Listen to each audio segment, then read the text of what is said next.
స్వచ్ఛమైన నాణ్యమైన గౌదర్పార్ పూజా ఉత్పత్తులు www.gaudarpar.com ద్వారా ఆన్లైన్ లో ఆర్డర్ చేయండి. మీ ఇంటిని దేవాలయంగా మార్చుకోండి.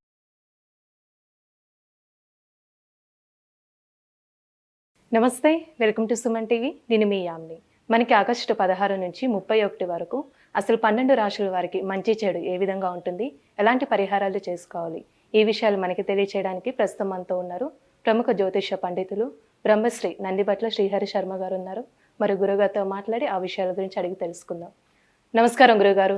వాగర్థావ్యవ సంపృక్తౌ వాగర్థ ప్రతిపత్తయే జగతః పితరౌ వందే పార్వతీ పరమేశ్వరౌ. సదాశివ సమారంభాం శంకరాచార్య మధ్యమాం అస్మదాచార్య పర్యంతం వందే గురు పరంపరాం. ఆదిత్యాయ చ సోమాయ మంగళాయ బుధాయ చ గురు శుక్ర శనిభ్యశ్చ రాహవే కేతవే నమః. శృంగేరి పీఠాధిపతులకి, కంచి పీఠాధిపతులకి నమస్కారములు తెలియజేసుకుంటూ కార్యక్రమాన్ని ప్రారంభిద్దాం. గురుగారు, ఆగస్టు 16 నుంచి 31 వరకు అండి అసలు కుంభరాశి వారికి ఏ విధంగా ఉంటుంది? 16వ తారీఖు నుంచి 31వ తారీఖు వరకు ఆగస్టు నెలలో ఏ విధంగా కుంభరాశి వారికి ఉంటుందో తెలుసుకునే ముందు గ్రహ సంచారం తెలుసుకుందాం. రాశిలోని శని వక్రీకరించి ఉండడం, ద్వితీయ ముందు రాహు, అలాగే చతుర్థ ముందు గురు కుజులు, అలాగే రవి బుధ శుక్రులు, సప్తమ ముందు అష్టమ ముందు కేతు. ప్రధానంగా చూసుకున్నట్లయితే గ్రహ సంచారం అనుకూలంగా ఉంది. దైవానుగ్రహం లేని కారణం చేత కొన్ని రకాల సమస్యలు అనేటువంటివి ఈ యొక్క 16వ తారీఖు నుంచి 31వ తారీఖు ఎదుర్కొన్నప్పటికీ కూడాను గ్రహానుగ్రహ ప్రభావం వలన అనుకున్నటువంటి పనులన్నీ కూడా చక్కబెట్టుకుంటారని చెప్పొచ్చు. ఏది ఏమైనప్పటికీ కూడాను పనులన్నీ కూడాను నిదానంగా పూర్తి అవుతాయి. అయితే ఇక్కడ మానసికమైనటువంటి ప్రశాంతత కొన్ని రోజులు లోపించడం, తద్వారా నిర్ణయం తీసుకోలేకపోవడం అనేటువంటిది జరుగుతుంది. ముఖ్యంగా రియల్ ఎస్టేట్ రంగంలో ఉన్నటువంటి వారికి మాసాంతంలో అధిక శుభ ఫలితాలు పొందేటువంటి అవకాశం ఉంటుందని చెప్పవచ్చు. ఇక ఎఫ్ఎంసీజీ రంగంలో ఉన్నటువంటి వారికి ప్రధానంగా మంచి పెట్టుబడులు పెట్టినప్పుడు దానికి మంచి ఫలితాల కోసం కొంతకాలం ఇంకా వేచి చూడాల్సినటువంటి పరిస్థితి. అయితే ఉద్యోగార్థులు మాత్రం ఉన్నటువంటి ఉద్యోగంలోనే మీరు కొనసాగినట్లయితే మంచి శుభ ఫలితాలు పొందుతారు. ఉద్యోగ మార్పుకి ఏమాత్రం అనుకూలంగా లేనటువంటి సమయం. అలాగే ఉద్యోగ బదిలీలు కష్టపడితే తప్ప బదిలీలు అనేటువంటివి పూర్తి కావు. అలాగే విద్యార్థులకు సంబంధించి నూతన విద్యా ప్రవేశం అనేటువంటిది కోరుకున్నటువంటి విద్యా సంస్థల్లో లభించేటువంటి అవకాశం ఉంటుందని చెప్పవచ్చు. ఇక ముఖ్యంగా గవర్నమెంట్ రంగంలో ఉన్నటువంటి వారికి కొంతవరకు దైవానుగ్రహం వల్ల మంచి జరుగుతుంది. అలాగే ప్రమోషన్స్ పొందేటువంటి అవకాశం కూడా గోచరమవుతుందని చెప్పొచ్చు. ఆరోగ్యం పట్ల శ్రద్ధ వహించాల్సినటువంటి పరిస్థితి. అలాగే మీ యొక్క జాతకరీత్యా, మీ గోచార రీత్యా మీకు వచ్చేది మీరు ఆహ్వానించండి. ఏదైనప్పటికీ కూడాను అతిగా ఆశపడితే ఆ ఆశపడినటువంటి దానికి మీరు దక్కకపోగా కొంత మానసికమైనటువంటి ప్రశాంతతని మీరు కోల్పోయేటువంటి అవకాశం ఉంటుంది. కాబట్టి జాగ్రత్తలు పాటించండి. మీ యొక్క వాక్కుని అదుపులో ఉంచుకున్నట్లయితే చాలా మటుకు సమస్యలు అనేటువంటివి మీరు పూర్తిగా తొలగించుకుంటారని చెప్పొచ్చు. అలాగే జీవిత భాగస్వామితో నిర్ణయం తీసుకునేటప్పుడు పొరపచ్చాలు వచ్చే అవకాశం ఉంది కాబట్టి లౌక్యంతో వ్యవహరించండి. వ్యాపార భాగస్వామితో కూడా విభేదాలకి అతీతంగా దూరంగా ఉండే ప్రయత్నం చేయండి అని చెప్పవచ్చు. ఇక అన్నిటికంటే ప్రధానమైనది ఉద్యోగంలో పలు మార్పులు చేర్పులు కనబడుతున్నాయి కాబట్టి మీ యొక్క సమస్యలు ఉద్యోగంలో ఎదురైనప్పుడు పెద్దవాళ్ళ యొక్క సహాయ సహకారాలు తీసుకుని కానీ మీరు ముందుకు నడుచుకోండి. ఎందుకంటే స్వయం ప్రకటితమైనటువంటి నిర్ణయాలు తీసుకోవడం వల్ల చాలా మటుకు ఇబ్బందికర పరిస్థితులు ఎదురవుతాయని చెప్పొచ్చు. అయితే ఏ వ్యక్తికైనప్పటికీ కూడాను ప్రధానంగా ధనపరమైనటువంటి సమస్యలు 70% ఉంటాయి. ఆ సమస్యలే 75% సమస్యలు ధనంతోనే తీరుతాయి. కాబట్టి ఏ రోజుల్లో ధన రాబడి అధికంగా ఉంటుంది, ఏ రోజుల్లో ఖర్చులు అధికంగా ఉంటాయి, అలాగే మానసికమైనటువంటి ప్రశాంతత ఎప్పుడు ఉంటుంది, ఎప్పుడు లోపిస్తుంది అనే విషయాల గురించి క్లుప్తంగా తెలుసుకుందాం. 16, 17 తారీఖులో కనుక చూసుకున్నట్లయితే విశేషమైనటువంటి ధన రాబడి మీకు గోచరమవుతుంది. అనుకున్నటువంటి సమయానికి మీకు డబ్బు అందడం ద్వారా అన్ని రంగాల్లో ఉన్నటువంటి వారికి మంచి ఆశావాహమైనటువంటి జీవితాన్ని మీరు పొందుతారని చెప్పవచ్చు. ఒక భద్రత మనకు ఉంటుంది అనే ఒక భరోసాతో మీరు ఈ 16, 17 తారీఖుల్లో మీరు ఉంటారని చెప్పవచ్చు. ఇక 18, 19 తారీఖుల్లో ఆకస్మికమైనటువంటి ఖర్చులు అధికంగా ఉంటాయి. మానసిక ప్రశాంతత లోపించడము, అలాగే సరిగ్గా నిద్ర పట్టకపోవడము, అలాగే సరైన సమయానికి భుజించకపోవడము అనేటువంటి విషయాలు మిమ్మల్ని కాస్త బాధ పెడతాయి. కాబట్టి ప్రధానంగా మీ జీవితానికి సంబంధించినటువంటి నిర్ణయాలు తీసుకోకపోవడమే చాలా మంచిదని గమనించుకోవాలి. అలాగే 18, 19 తారీఖులో ఆ సమయంలో కనుక మీకు ప్లానింగ్ ప్రకారం ఖర్చులు ఉన్నట్లయితే వాయిదా వేసుకోవడము, ఖర్చుల్ని తగ్గించుకోవడం కనుక చేసుకున్నట్లయితే ఆకస్మికమైనటువంటి ఖర్చులు 18, 19 ఉన్నాయి కాబట్టి రెండు కూడా చేరి ఇబ్బడి మీ యొక్క జీవితంలో సమస్యలు కొన్ని వస్తాయి. కాబట్టి జాగ్రత్తలు పాటించండి, తదనుగుణంగా నిర్ణయం తీసుకోండి.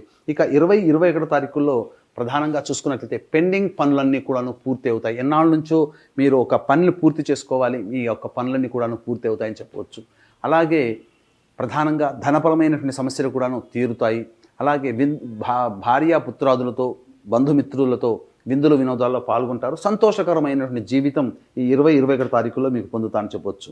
ఇక 22, 23 తారీఖులో కనుక చూసుకున్నట్లయితే ప్రధానంగా మానసికమైనటువంటి ప్రశాంతత లోపిస్తుంది. ఒక రకంగా చెప్పాలి అని అంటే ఏ పని ఎందుకు చేస్తున్నామో తెలియనటువంటి పరిస్థితి ఎదురవుతుంది. కాబట్టి మనస్సు మీ ఆధీనంలో లేకపోవడం, తద్వారా చేస్తున్నటువంటి పనికి ఆలోచించినటువంటి పనికి పొంతన లేకపోవడం, తద్వారా కొంతవరకు నిర్ణయాలు తప్పుదోవ పట్టే అవకాశం ఉన్నాయి. కాబట్టి జాగ్రత్తలు పాటించండి, ఆత్మవిశ్వాసాన్ని కోల్పోకుండా ప్రయాణం చేయండి. మీ కుటుంబ సభ్యులతో లౌక్యంగా వ్యవహరిస్తూ మీ యొక్క వాక్కుని అదుపులో ఉంచుకున్నట్లయితే మంచి శుభ ఫలితాలు పొందుతారని చెప్పవచ్చు. ప్రధానంగా చూసుకున్నట్లయితే 24, 25 తారీఖుల్లో బంధుమిత్రుల యొక్క సహాయ సహకారాలు, సోదర సోదరిమణుల యొక్క సహాయ సహకారాలతో మీకు ధన రాబడి అధికంగా ఉంటుంది. అలాగే సమస్యలన్నీ కూడా పరిష్కరించుకుంటారని చెప్పవచ్చు. ముఖ్యంగా ఈ 24, 25 తారీఖుల్లో మీరు రాని బాకీలు వసూలు అవుతాయని చెప్పవచ్చు.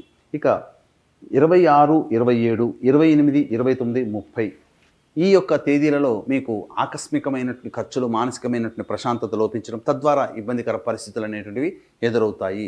అయితే ధనపరంగా చూసుకున్నట్లయితే మీకు మంచి లాభసాటిగా ఉన్నప్పటికీ ఆకస్మిక ఖర్చులు కూడా ఎదురవడం వల్ల ప్రయోజనం లేనటువంటి విధంగా మీకు ఈ 26, 27, 28, 29, 30 తారీఖులో గోచరం అవుతుంది. ముఖ్యంగా గృహపరంగా, వాహనపరంగా మీకు ఖర్చులు అధికంగా ఉంటాయి. తల్లిగారి ఆరోగ్యం పట్ల శ్రద్ధ వహించాల్సినటువంటి పరిస్థితి. మీ ఆరోగ్యం పట్ల కూడాను 28, 29, 30 తారీఖుల్లో జాగ్రత్తలు పాటించండి. 31వ తారీఖు రోజున మాత్రం విశేషమైనటువంటి ధన రాబడి గోచరమవుతుంది. అనుకున్నటువంటి పనులన్నీ కూడా సకాలంలో పూర్తి చేసుకుంటారు. మీకు ధనము సకాలానికి అందడం లేదా లోనుకు సంబంధించినటువంటి విషయాల్లో మీకు అనుకూలంగా రావడం, తద్వారా మీకు ఆనందకరమైనటువంటి పరిస్థితులు పొందుతానని చెప్పొచ్చు. ఏ వ్యక్తికైనప్పటికీ కూడాను దైవానుగ్రహం తప్పనిసరి. దైవానుగ్రహంతోనే అన్ని సమస్యల్ని పరిష్కరించుకుంటాడు. కాబట్టి ఈ యొక్క దైవానుగ్రహాన్ని అందరికీ అందించాలనేటువంటి యొక్క శుభ సంకల్పంతో ఈ నెల 31వ తారీఖు రోజున పుష్యమి నక్షత్రము, త్రయోదశి తిథి కలిసినటువంటి అద్భుతమైనటువంటి పుణ్యతిథి.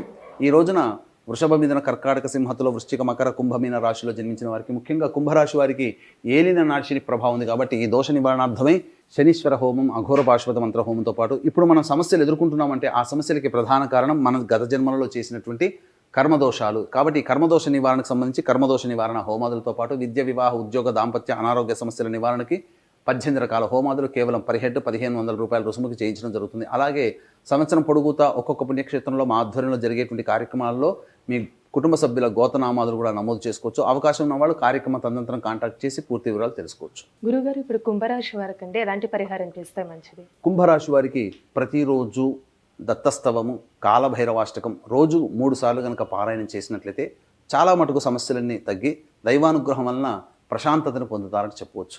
గురుగారు, ఆగస్టు 16 నుంచి 31 వరకు అంటే అసలు కుంభరాశి వారికి ఏ విధంగా ఉంటుంది, ఎలాంటి పరిహారం చేసుకోవాలి, ఈ విషయాలు మాకు తెలియజేసినందుకు ధన్యవాదాలండి. సర్వం శ్రీ ఉమామహేశ్వర పరబ్రహ్మార్పణమస్తు. సుమన్ టీవీలో మీ పర్సనల్ అండ్ బిజినెస్ ప్రమోషన్స్ కోసం కింది నెంబర్కి కాంటాక్ట్ చేయండి.